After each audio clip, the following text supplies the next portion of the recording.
Grace land outdoor കേറ്റേഴ്സിന്റെ ഒരു wedding event വന്നിട്ടുണ്ട് നമ്മുടെ കോണ്ടൂർ റിസോർട്ട്. ഗ്രേസ് ലാൻഡിന്റെ ലൈവ് ഫുഡ് സെക്ഷൻ ആണ് നമ്മളിപ്പോൾ കാണുന്നത്. അതിൽ പൊറോട്ടയുണ്ട്, നെയ്പ്പത്തിൽ, പാലപ്പം, ലൈവ് ഒരുപാട് വെറൈറ്റി ജ്യൂസുകൾ, ലൈവ് ചായ ഉണ്ട്, കോഫി ഉണ്ട്, ചിക്കൻ സമൂസ, നഗറ്റ്സ്, ലോലിപോപ്പ് എന്നിവേണ്ട ഒരുപാട് വെറൈറ്റി സ്നാക്സ് ഐറ്റവും അവിടെ ഉണ്ടായിരുന്നു. അതിലേക്ക് ഏറ്റവും ഇഷ്ടപ്പെട്ട അവരുടെ ലോലിപോപ്പ് തന്നെയായിരുന്നു. സംഭവം പൊളിയായിരുന്നു കേട്ടോ. സ്നാക്സ് എല്ലാം കഴിച്ച് നമ്മൾ നേരെ ചെന്ന് കാണുന്ന അവർ മനോഹരമായിട്ടുള്ള ഒരു സാലഡ് കൗണ്ടർ തന്നെയാണ്. അവിടെ ഒരുപാട് വെറൈറ്റി സാലഡുകളും ഉണ്ടായിരുന്നു. പിന്നെ ഇവരുടെ ഡെക്കോറും ഡെക്കറേഷനും ഒക്കെ വേറെ ലെവൽ. അതുപോലെ ലൈവ് കുനാഫ കൗണ്ടർ റിസപ്ഷന് പോയതാണെങ്കിലും എന്റെ കണ്ണോടിയത് മൊത്തം ഫുഡിലേക്കായിരുന്നു. ഫസ്റ്റ് കൗണ്ടറിൽ തന്നെ ബെഡ് റോള്, പാലപ്പം, കോയിൻ പൊറോട്ട, നെയ്പത്തൽ, mutton stew, duck roast, beef curry. അവിടുന്ന് അടുത്ത കൗണ്ടറിലേക്ക് പോകുമ്പോൾ നമ്മൾ കാണുന്ന chicken biryani, chicken tikka, vegetarian വേണ്ടവർക്ക് ഗീ റൈസ്, പരിപ്പ് curry, paneer butter masala, mushroom masala, gobi 65, അങ്ങനെ ഒരുപാട് വെറൈറ്റി വെജിറ്റേറിയൻ ഫുഡ് ഐറ്റംസ് അവിടെ ഉണ്ടായിരുന്നു. സാലഡ് കൗണ്ടറിലാണെങ്കിൽ ഒരുപാട് വെറൈറ്റി സാലഡുകൾ. ഒന്നും നോക്കിയില്ല, ഫസ്റ്റ് കോഴ്സ് മൊത്തം കംപ്ലീറ്റ് ചെയ്തിട്ട് ഞാൻ നേരെ ബിരിയാണി സെക്ഷനിലേക്കാണ് പോയത്. അവിടുന്ന് ബിരിയാണിയും ചിക്കൻ ടിക്കയും എല്ലാം കഴിച്ചു. എല്ലാം ഒന്നിനൊന്നിനും മെച്ചം. ടേസ്റ്റ് വൈസ് പറഞ്ഞറിയിക്കാൻ പറ്റത്തില്ല, അന്യ സാധനം. ഇതെല്ലാം കഴിഞ്ഞ് നമ്മുടെ ഡെസേർട്ടും പുഡിങ്ങും കുനാഫയും ട്രൈ ചെയ്തു. കുനാഫയൊക്കെ വേറെ ലെവൽ സാധനം തന്നെ കേട്ടോ. അപ്പോഴാണ് നമ്മുടെ സിനിമാതാരമായ കൃഷ്ണപ്രസാദ് ചേട്ടൻ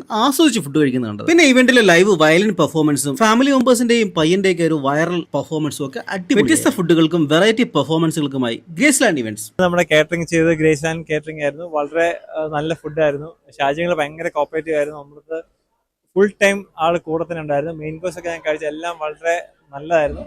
ജസ്റ്റ് കഴിച്ചതേ ഉള്ളൂ. ഡെസേർട്ട് ആയാലും എല്ലാം ഒന്നിനൊന്ന് മെച്ചമായിരുന്നു. ഭയങ്കര സന്തോഷമായി രണ്ടുപേർക്കും.